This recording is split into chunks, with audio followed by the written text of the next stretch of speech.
everybody, in this video today I'm sharing how I made some beautiful soap with fresh rosemary from my garden. It's something I've always wanted to do. I feel like I say that in nearly every video, but I'm kind of sharing all my experiments with you. This is the colour. There's no other colour in that but the green from the rosemary. So I'm going to show you how I made it. You can try it out if you like, and I'll show you how I worked out which oils I'm going to use and how to sort of calculate them to get the most out of the rosemary in the soap. I'm going to show the whole thing from preparing the rosemary on the plant all the way to the end. So hang around for the whole thing if you can, and enjoy.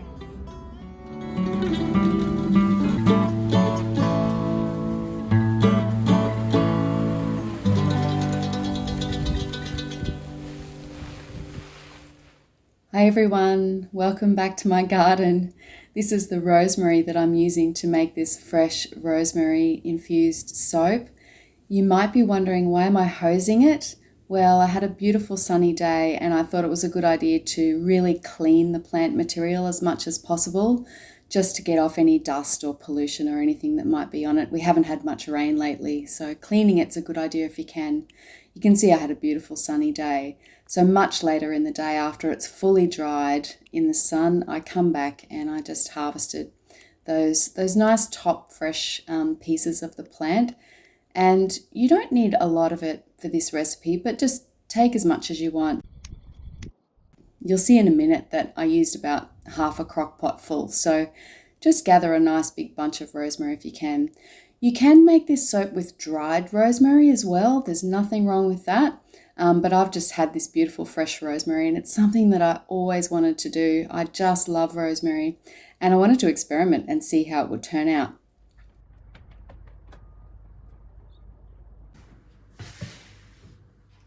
So here I am in the kitchen. This is later on in the day. It's actually in the early evening and I've got my fresh rosemary and all I'm doing is peeling off the leaves, just as many of the leaves as I can.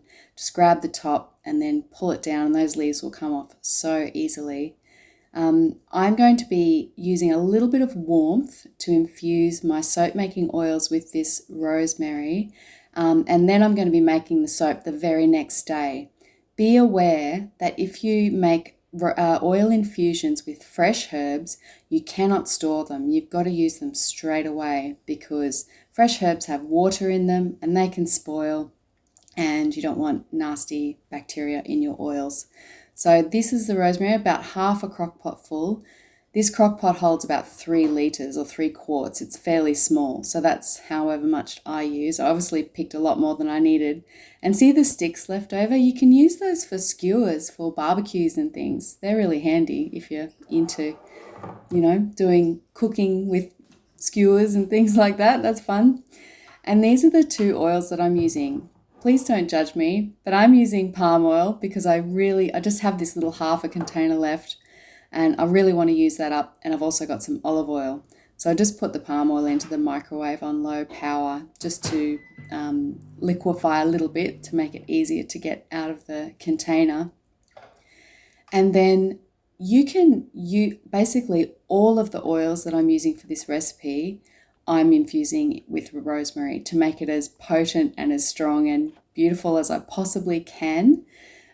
You can just infuse 1 oil if you like, but I'm showing you the way that I use 2 oils. So all you need to do, I really just eyeballed it. I put in as much oil as I wanted. I really wanted to use up all of that palm oil, so all of it has gone in. And then the remainder, I just sort of guess how much oil I want to put in there. And then later on, once I work out how much oil I've got, then I calculate my soap recipe from there. You probably noticed the little notebook there.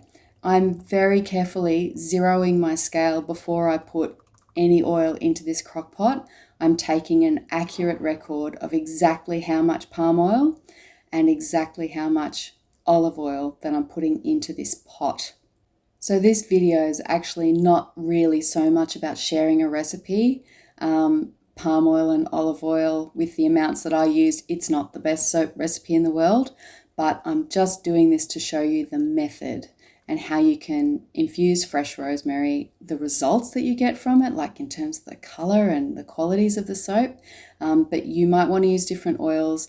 If you want more of a lather, you might want to calculate a recipe that has coconut oil. I'll put lots of links and all the details for this in the description box. If you're new to soap making, you will need to have a recipe that is properly calculated to make a soap with rosemary. You can follow the directions that I've used, but this is really more about the technique than the actual soap recipe. So I've got my rosemary and all of my oils. I literally just put in as much oil as I thought I needed to cover up the rosemary in the pot. And I've put it on the low setting. I've put it on the keep warm setting. Don't put it on the low setting. If you're using a crock pot, it will be way too hot. You just want to warm it up to about body temperature or a bit higher and then turn it off. You can see that's my notebook where I've written down the oils that I've put in. I'll save that for the next day when I go to actually make the soap and calculate the recipe. And this is later on in the night. I just checked the temperature. You can see the oils look a lot more melted there. It's 48 degrees, 118 Fahrenheit, 48 Celsius. That is way hot enough. So turn it off. You really don't want to cook the rosemary. You will lose all the green and a lot of the goodness out of it. Not that I'm a herbalist. If there are any herbalists who actually know more about this than me, please let me know. But from what I understand, you really don't want to cook the rosemary. And you'll see at the end, this soap does some amazing color transformations and it does maintain a lot of its green. So I just turned that off. Once it was a little bit warm, I turned it off and I left it overnight. And this is the oil the next day. It's around about midday. And you can see the rosemary leaves, they're a little bit less green than they were the night before, but they're not completely brown. It's not like they're cooked. They've just lost a little bit of their vibrance. But wait till you see the color of this oil. Oh, that's my jug, my bowl that I use. I have the weight of the bowl written on the bottom. That's really important if you're doing this method. Make sure you know the weight of your container. It makes it a lot easier to work out the weight of your finished oil amount that way. And then I've just got a colander with a cotton cloth over the top, and I'm just going to use that to squeeze out all of the oil from the rosemary so I don't waste any of it. And did you see the color of that oil? It is a little bit green anyway because I used extra virgin olive oil, but there's definitely a lot more green. And even with very fine straining, a lot of the botanical compounds from the fresh rosemary has come through in that oil. It's quite incredible. And this is the leftover leaves. I just put them into my compost. You can put them back into your garden, no trouble at all. So here is the oil. This is the palm oil and olive oil combination that I'm using. I just lifted my bowl up there to get the weight of my bowl again, and I wrote that down. And this is where the calculations come in. So the first thing I did was just add up those two olive oil amounts so that I know exactly how much olive oil I started with and how much palm oil I started with. You can see the palm oil there, the 424 grams. So that's what I started with last night. And then I work out how much oil I ended up with, which is obviously going to be a little bit less than what I started with because some of it is left behind with the rosemary leaves. So to get that amount, I've got the total amount of the oil that I strained out and the bowl, and I've just subtracted the weight of the bowl from that. So my total oil amount that I made, the strained infused rosemary oil, is 1894 grams. Now I'm writing down the total amount of oil that I had, so the palm oil and the olive oil before the rosemary infusion, and that's 1959. So that's what I started with. And then I divided the total amount of oil that I started with by the olive oil first, and then by the amount of palm oil that I had that I started with, and that gives me the percentage of each oil. Because remember at the beginning, I just eyeballed it. I just put in the palm oil and then I put in the olive oil. But because I wrote down how much I used, now I can work out the percentages of what they were, and then I can go to my soap calculator and calculate my recipe. Don't worry if that didn't make sense. There is a link in the video description box to a blog post on my website where I've got all the details of how I did this calculation, and I'll step through exactly the process I used to make this soap, so you can follow that and it will all make sense. So I've calculated my soap recipe now based on these 2 oils that I've got. I've got my safety gear on, I've lined my molds, I worked out what size molds I would need based on my calculations. I've weighed up my sodium hydroxide. It's time to make the soap. If you are new to soap making and you're not sure what any of this is, please check out my other videos and check out the links in the description box. Soap making does require some safety procedures. It's really important. This is the sodium hydroxide lye solution that I'm making now. It is highly caustic. It's very hot. It does give off some fumes. You must wear goggles and eye protection and gloves at the very minimum while you're making this. But it's important. It's what actually turns the oils into soap, which you're going to see. This is a bit of sugar syrup that I add to the oils. It's completely optional, but I added it just to boost the lather a little bit of this soap recipe. And I just get my stick blender out and blend in that sugar syrup a little bit to make sure it's fully blended before I actually make the soap. Look at that green color. It looks so dark in the bowl, but when it goes up the side of the bowl, you can see the green. And now that I'm ready to go, I'm pouring in that sodium hydroxide lye solution. Just pour it in very slowly, very carefully. Try not to splash anything. And then you want to start blending the two. And we're going to start to see the saponification. I have seen some pretty dramatic color changes in soap making in the past. And if you've seen my other videos, you've probably seen some of those too. But this one was outstanding, really quite dramatic and amazing. Look at that red caramel, dark burnt caramel reddy color. I don't know if you can see the red like I could when I made it, but oh my gosh, it's a real reddy brown. And I had never made this soap before. This is literally just an experiment that I really wanted to do, and I really wanted to share it as I did it with all of you.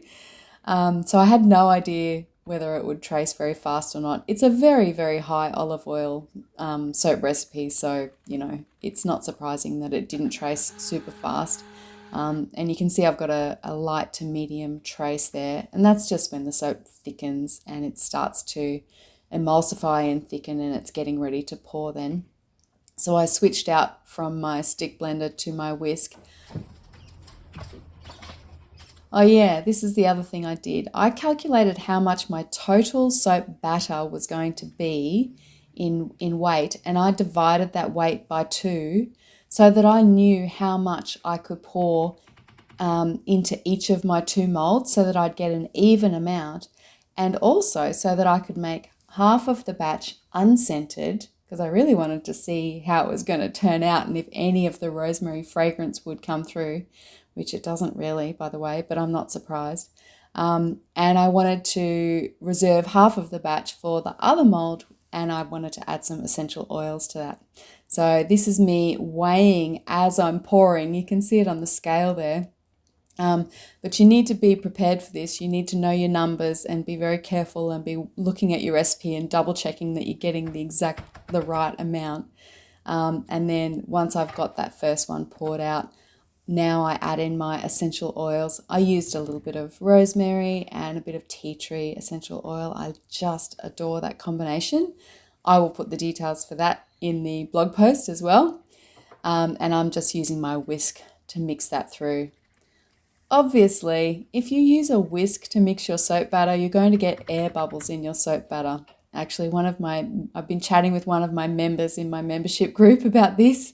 Check the description box if you're interested in looking into my membership. It's really fun. There's some lovely people in there. But I switched out here from the whisk to a spoon because too much whisking, especially of a thick soap batter, you're definitely going to incorporate a lot of air pockets, little tiny air bubbles into your soap batter. Not that it really matters, but that soaps generally tend to look better if they're not full of air pockets. And you can see it's really nice and thick now. Very, very nice. Just getting it into the mold there, pushing it down, getting every last little bit out of my bowl. I'm just stunned by the colour of this. If any of you followed along on Facebook or Instagram, I shared a reel and shared a few updates as I was going along, and everybody was just astounded by this. They're like, what? And you wait till you see it. It's going to change again. When I cut it, you'll see what it turned out like, which is vastly different to what it looks like now. So keep watching. As I've said in other videos, my soap decoration skills are fairly limited, but you know, I do my best. One day, I really do want to put some effort into teaching myself or reteaching myself, because I'm just out of practice, how to do beautiful decorative soaps. When I first started soap making, I made some gorgeous artistic swirly soaps, but it has been a long time. It's been nearly 10 years. Anyway, these soaps go into my cooler with a blanket overnight to keep them warm so that they fully gel and they saponify beautifully, which they did. And here we are the next day. The soap is no longer red, it is green. It's actually 24 hours later. So this soap is really quite rock hard. Olive oil soap does go a bit goopy in the shower, but as a soap in itself, it's really hard. And palm oil makes really, really hard soap too. Or tallow, you know, any of the animal fats make really, really hard soap. So I had to use my knife to cut this soap. And look at the inside of that. It's yellow on the inside. So the outside where it's been exposed to the air a bit more has saponified more than the inside has. So it's got that greeny, beautiful, beautiful sagey greeny colour, but the inside is still yellow. It's still transitioning from that red, heavy lye red colour into the green that it eventually becomes. But it is saponified enough for me to cut, and I'm not using gloves. It's okay. This soap was really hard. I just needed to cut it. I was doing some renovations that morning with my dad, and that was the time frame that he was on. Unfortunately, I couldn't cut it any earlier. I probably should have. And this is the soap like another week later. Something funny about this soap, I'm not sure what it is, but it is taking a long time for the pH to come down. Unlike any other soap I've made. I don't know if that's the rosemary or what's caused that. If anybody knows, let me know. It's safe enough for me to do a bit of a test with, but it is still just slightly bluey green on my pH paper strips. Normally my soaps when they're done are a bit more green, a bit sooner. But I've double checked my recipe, all was fine. So I don't know what that is, but it is coming down. And by the time I've shared this with you, it's come down even more. So really, really interesting. So yeah, this soap is definitely not cured yet. You need to cure this soap for 6 weeks like you would any other handmade soap. And I thought I'd do a bit of a lather test, but look at this. There's virtually no lather. That was a bit surprising too. It could be that it just needs more time to complete saponification. I'm not sure. It could be the fact that it's 80% olive oil and roughly 20% palm oil. Neither of those oils are really, really well known for a great lather. I probably needed some coconut oil in there for the lather, but I wanted to keep the infusion really, really simple so it was easy to calculate. Yeah, but anyway, nothing too exciting there, but I'm going to see how this soap goes after another month or two and probably come back and show you what it looks like then and see if the lather's improved. But use another recipe if you want and just infuse your oils that way, but just be careful about the different ways that you can calculate this. If you want to keep it really simple, just infuse one oil and strain that oil and then use that in your recipe with your other oils, because it does require some tricky maths to get it right. And this is the final soap. The lighting here is not great. It doesn't quite do it justice, but it's sort of a very subtle sage green in the end. Anyway, that is it for this video, everybody. I hope you enjoyed that and you found that interesting. I hope it wasn't overwhelming with all of the calculations and the details, but I hope it gave you some inspiration and ideas. Please, please, please head to the description box, especially if you're new to soap making, and if you want the link to the blog post where all of the details are for how I worked out the 2 different oils for this recipe. See you next time, folks. Bye.